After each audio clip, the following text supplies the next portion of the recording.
चमत्कार ना हुआ हो, हर इंसान के चमत्कार। इस प्लेटफॉर्म पर बहुत सारे हनुमान जी से रिलेटेड वीडियो आते हैं, तो इसीलिए आते हैं क्योंकि उन्होंने चमत्कार किए हैं। आज अगर उनकी महिमा हर जगह चर्चित में है कि आपने देखा होगा यूट्यूब पर सबसे ज़्यादा अगर किसी भगवान, किसी इष्ट का, किसी ईश्वर का अगर वीडियो आता है तो वो हनुमान जी महाराज का, क्योंकि वो इसीलिए चर्चा में है क्योंकि वो उपकार कर रहे हैं, वो मानव जीवन का कल्याण कर रहे हैं, इसीलिए वो इतनी चर्चा में है।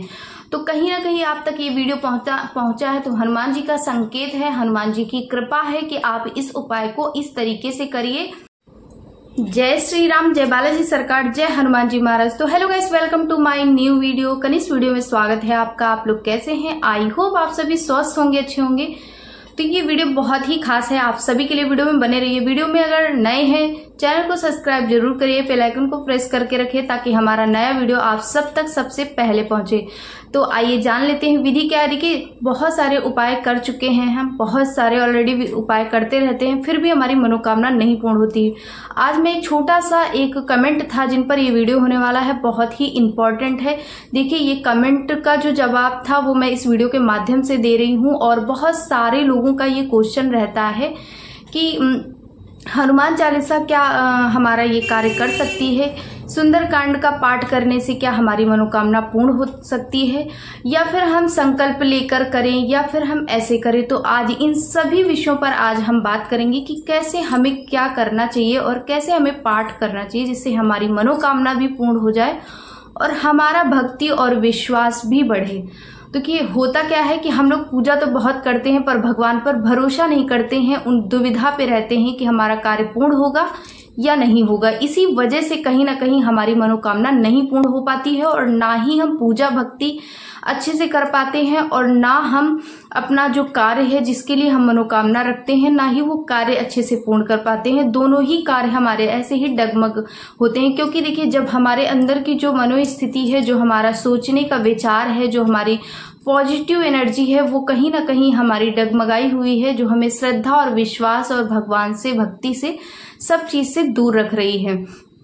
तो सबसे पहले मैं दो इम्पॉर्टेंट चीज आज मैं ये बताऊंगी कि आपको सबसे पहले अपने लक्ष्य, जो भी आपकी मनोकामना है, उस पर बहुत सारा फोकस करना है, उस पर सबसे ज्यादा मेहनत करनी है। जैसे कि बहुत सारे लोगों को सरकारी जॉब से रिलेटेड मनोकामना होती है, तो उनको अपने काम पे, अपनी पढ़ाई पर, अपने एग्जाम पर, अपने जो भी लक्ष्य है उस पर ध्यान देना होता है। सबसे पहले कड़ी मेहनत जो है उस पर करना होता है। फिर दूसरा पॉइंट है कि हम भगवान की भक्ति करें और विश्वास करें उन पर कि हमारा ये कार्य जरूर पूर्ण होंगे। जब हमें अंदर से विश्वास होता है, हमारी जो मनोकामना होती है वो भी वो पूर्ण करते हैं। जब हमें विश्वास होता है कि नहीं, इस कार्य को तो पूर्ण करना ही करना होगा और वैसे भी मैंने बहुत मेहनत करी है, तो भगवान भी हमारी कहीं ना कहीं देख रहे हैं, हमारी मेहनत को सफल करेंगे। ऐसी अगर सोच रखते हैं तो उनका कार्य अवश्य पूर्ण होता है। उन्होंने बताया कि हम बहुत सारे उपाय किए और हम लगातार मेहनत कर रहे हैं, हमारी कोई भी मनोकामना नहीं पूर्ण हो रही। बस सोचना ये था कि उन्होंने हनुमान चालीसा का पाठ किया, हमेशा से पाठ कर रहे हैं, ना तो उन्होंने कोई संकल्प लिया है और ना ही कुछ, बस वो ऐसे ही पाठ करते हैं और सुंदरकांड का भी पाठ करते हैं। हम सबसे पहले बताना चाहेंगे कि देखिए, सुंदरकांड का पाठ जो है उसी में ही हमारे जो भक्ति और विश्वास और मनोकामनाएं छुपी हुई हैं। अगर भक्त बहुत अच्छे से पढ़े, बुक को बहुत अच्छे से पढ़ना, मतलब कि हमें एक एक चौपाई में ही अर्थ मुझे दिखता है, मुझे समझ आता है हनुमान जी की लीलाओं के बारे में, उन्होंने कैसे लंका पे जाकर उन्होंने कितनी विजयी प्राप्त की, इसी पर उनके जो परिताप है उनका जो याद दिलाया जाता है। तो हनुमान चालीसा भी 40 चौपाई बहुत ही पावरफुल हैं। एक एक चौपाई पे उनको परिताप याद दिलाया जाता है कि हे प्रभु, आप इतने शक्तिशाली हैं, इतने प्रभावशाली हैं, इतने सरल हैं कि हर इंसान की मनोकामना पूर्ण करते हैं। जब उन्होंने राम जी के काज को संवारा, प्रभु राम के काज को, तो वो हमारी, अगर हम विश्वास करें कि नहीं हनुमान जी हमारा कार्य पूर्ण करते हैं और हम उनको अपना इष्ट मानते हैं, तो वो अवश्य कार्य को पूर्ण करते हैं। मगर मानना नहीं होता आप लोगों को, बहुत सारे कहने पर आप लोग विधि और विश्वास और पूजा कर लेते हैं, बट अपने अंदर की जो सोच होती है उसमें उसको बदलना होता है कि नहीं, हमारे भगवान हमारे कार्य को जरूर पूर्ण करेंगे।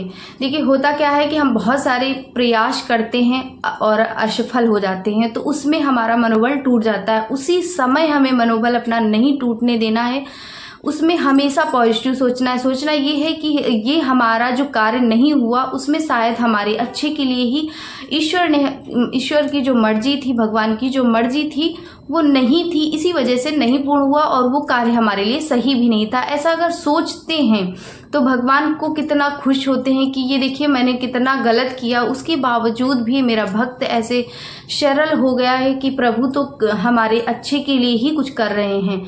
तो उनको कोई ना कोई कार्य आपके लिए जरूर रास्ता मार्ग दिखाना होता है और बहुत ही अच्छा आपके जीवन में आपके जो समय है वो उसको बदल देते हैं कि आपने कभी कामना भी नहीं करी होती है। तो हमारा कहने का मतलब बस इतना सिंपल सा है कि आप जो भी पाठ कर रहे हैं तो हमेशा आप किसी मनोकामना या किसी भी चीज की मांग के लिए आपको नहीं करना चाहिए। सबसे पहली बात तो ये है, भगवान ने हमें इंसान बनाया, इतना अच्छा भारत देश दिया है, तो इतना ही कम नहीं है क्या आपके लिए, हमारे लिए।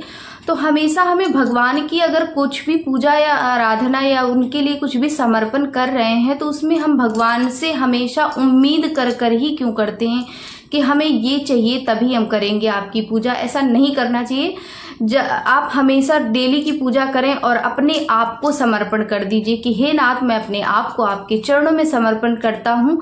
हमारी जो भी संकट हैं वो आपके हैं और आप हमारे हैं। जो भी हम हमारे अच्छे बुरा जो भी है वो सब आप जाने। अच्छा करेंगे तो भी मैं खुश हूँ और बुरा करेंगे तो भी मैं खुश हूँ। रोज डेली की पूजा करें। हनुमान चालीसा का पाठ अगर कर रहे हैं तो करते रहिए और सुंदरकांड का पाठ भी करते रहिए।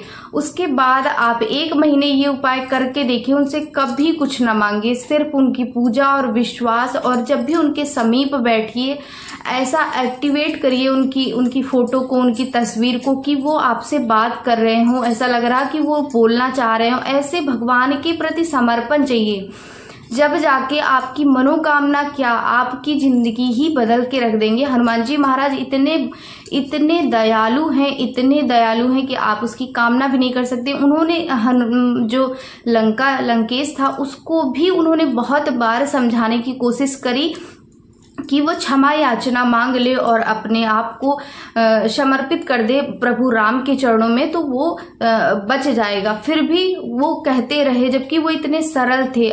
तो देखिए, वो जब एक गलत इंसान को इतना शिक्षा दे रहे हैं तो हम लोग तो इंसान हैं और वैसे भी भक्ति भाव विश्वास रखते हैं भगवान के चरणों में। तो अगर हम अपने आप को समर्पित कर देंगे तो वो क्यों नहीं कृपा करेंगे, बहुत ही कृपा करते हैं।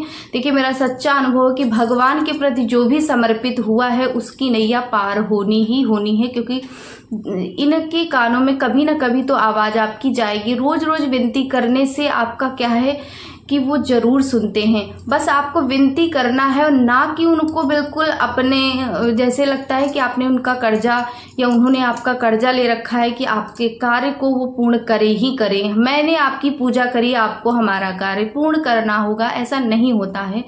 हमें भक्ति और विश्वास और पूजा हमेशा रोज करना चाहिए। अच्छा करें या बुरा करें, ये तो मनुष्य जो है, मनुष्य तन जो मनुष्य जीवन है, इसमें संघर्ष तो होना ही होना है। हर इंसान को मेहनत करने के बाद ही फल मिलता है। जब आप मेहनत करते रहते हैं तो एक दिन वो जरूर फल देते हैं, वो जरूर आपको कामयाब करते हैं। तो हनुमान चालीसा का पाठ कैसे करना है, उन्होंने पूछा कि मैं हनुमान चालीसा का पाठ कर रहा हूँ, सुंदरकांड का भी पाठ कर रहा हूँ, पर मेरी मनोकामना नहीं पूर्ण होती है। तो देखिए, आप सुंदरकांड का पाठ कैसे कर रहे हैं वो मुझे नहीं पता है, हनुमान चालीसा का पाठ कैसे कर रहे हैं वो भी मुझे नहीं पता है। बस मैं बताना चाहूंगी कि अगर इस तरीके से हनुमान चालीसा का पाठ या सुंदरकांड का पाठ करेंगे तो जरूर आपकी मनोकामना और आपके जीवन में बहुत सारे बदलाव होंगे। तो करना क्या है, आपको डेली की रूटीन की पूजा करनी है। कैसे? स्वच्छता का, बहुत ही पवित्रता का बहुत ही ध्यान रखना है। जब भी हनुमान जी के समक्ष पहुंचेंगे, लेडीज हो या पुरुष, स्नान कर ही पहुंचेंगे। जैसे कि बहुत सारे लोग कहते हैं मैं सुबह की स्नान करने के बाद मैं शाम को कपड़े चेंज करके हनुमान जी की पूजा कर लेता हूं। ऐसा नहीं करना चाहिए। हमेशा नहाकर ही हनुमान जी के समक्ष पहुंचना चाहिए, क्योंकि देखिए वो बहुत ही पवित्र हैं। उनको जितनी पवित्रता के साथ पूजा जाए उतना ही अच्छा है। तो इस तरीके से आपको पवित्र होकर उनके समक्ष पहुंचना है, धूप दीप प्रज्वलित कर लेना है, हनुमान चालीसा का पाठ करना है। हनुमान चालीसा का पाठ करते समय सबसे पहले हम राम स्तुति गाएंगे या फिर राम नाम का जाप करेंगे 41 बार या 108 बार। राम सीताराम 1, सीताराम 2, सीताराम 3 करके आप 41 बार जाप कर सकते हैं, या फिर आप 108 बार जाप कर सकते हैं, और या फिर राम स्तुति कर लें। इनमें से कोई एक चीज करना होगा आपको। उसके बाद आप हनुमान चालीसा का पाठ करेंगे, क्योंकि कहते हैं राम नाम जब तक आप नहीं जाप करेंगे तब तक हनुमान चालीसा आपको स्वीकार नहीं होती है, क्योंकि वो राम नाम से ही बहुत ही प्रसन्न होते हैं। तो सबसे पहले आपको राम नाम का जाप करना होगा। उसके बाद हनुमान चालीसा का पाठ करेंगे जितना आपका मन है। मैं ये नहीं कहती हूँ कि आप 108 बार करें या 7 बार 11 बार, नहीं। आप रेगुलर की पूजा में 3 पाठ तो अवश्य करें, हनुमान चालीसा का पाठ करें। उसके बाद आप सुंदरकांड का पाठ करें। सुंदरकांड का पाठ कैसे करना है? आपका जितना मन है, 1 पाठ करने का मन है 1 पाठ करिए, 2 पाठ 3 पाठ, जितना पाठ आपका मन है उतना करिए, जितने में आपका मन लग रहा हो। बल्कि हनुमान चालीसा सुंदरकांड पाठ करते समय हमारा इधर उधर मन नहीं होना चाहिए। बस इस चीज का ध्यान देना कि मतलब कि हम पाठ कर रहे हो और हमारा ध्यान कहीं और हो, कि उस कार्य को हमें करना है बहुत जल्दी जल्दी अपना पाठ करके तुरंत हमारा ध्यान कहीं और नहीं होना चाहिए। सारे काम निपटाने के बाद ही आप या सुबह में करें या शाम में करें, हमेशा बिल्कुल रिलैक्स होकर, किसी भी चीज की चिंता कहीं की ना हो, सारे काम निपटा के भी कर सकते हैं। जरूरी नहीं कि हम सुबह ही मार अपना ब्रह्म मुहूर्त में करने बैठ जाए, नहीं। सारे काम आप कर भी हनुमान जी की पूजा कर लिए। कभी भी पूजा करिए। पिता के घर में, माँ बाप के घर में जाने से कभी भी बच्चे को कोई रोक नहीं होती है। तो बहुत सारे लोगों का है कि 12 बजे दोपहर में पूजा ना करें, 1 बजे दोपहर में पूजा ना करें, ऐसा कुछ भी नहीं है। आप कभी भी पूजा कर सकते हैं, कभी भी। बस आपको ध्यान इतना ही देना है कि आपको शांत मन, अगर भगवान के समक्ष बैठे तो भगवान के लिए ही बैठे, ना कि हमारे कहीं भी और चिंता हो। बस इतने चीज का ध्यान देना होता है। धूप दीप प्रज्वलित करना है और ये सारे पाठ करने के बाद अपने आप को समर्पित करना है कि हे प्रभु, हमसे जो भी अपराध हुआ उसे क्षमा करना, और हमारा जो भी अच्छा बुरा है वो सब आप जाने। अब आप ही हमारे हैं, हम आपके हैं। इतना कहने के बाद हर रोज डेली आपको इतनी सी बात कहनी है और इतने से पाठ करने हैं आपको। जितना आपका मन कर रहा है उतना कर सकते हैं। और देखिएगा 1 महीना जब बीतेगा कि आपके जीवन में बदलाव होगा ही होगा, क्योंकि ये इतने पावर ग्रंथ हैं कि इनको करने के बाद ऐसा कोई नहीं है जिसके जीवन में बदलाव ना हुआ हो, जिसके जीवन में चमत्कार ना हुआ हो।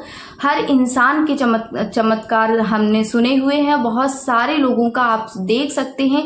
अगर इस प्लेटफॉर्म पर बहुत सारे हनुमान जी से रिलेटेड वीडियो आते हैं तो इसीलिए आते हैं क्योंकि उन्होंने चमत्कार किए हैं। आज अगर उनकी महिमा हर जगह चर्चित में है कि आपने देखा होगा YouTube पर सबसे ज्यादा अगर किसी भगवान, किसी इष्ट का, किसी ईश्वर का अगर वीडियो आता है तो वो हनुमान जी महाराज का, क्योंकि वो इसीलिए चर्चा में है क्योंकि वो उपकार कर रहे हैं, वो मानव जीवन का कल्याण कर रहे हैं, इसीलिए वो इतनी चर्चा में है। तो कहीं ना कहीं आप तक ये वीडियो पहुंचा है तो हनुमान जी का संकेत है, हनुमान जी की कृपा है कि आप इस उपाय को इस तरीके से करिए और उनकी महिमा से अज्ञात होइए कि उनकी महिमा कितनी अपरंपार है। तो आई होप आप वीडियो पसंद आया हो तो प्लीज जरूर चैनल को सब्सक्राइब करें। कमेंट बॉक्स में जो भी आपका सुझाव है वो जरूर लिखकर मुझे बताइएगा और जयकारा प्रभु राम का जरूर लगाइए। जहां राम नाम होता है वहां हनुमान जी जरूर होते हैं, क्योंकि राम नाम सुनबे को रसिया।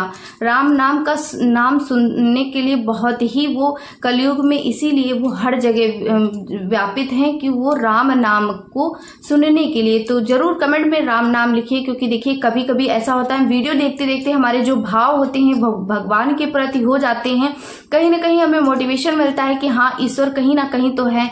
तो उस टाइम जरूर आपको कमेंट नहीं, कॉपी पेन तो आपको उस समय मिल नहीं रही होता है कि आप राम नाम लिखने लगे, तो आपके सामने बहुत ही अच्छा लिखने का जो इतना अच्छा वो दिया हुआ है कि कमेंट में आप सीताराम सीताराम सीताराम।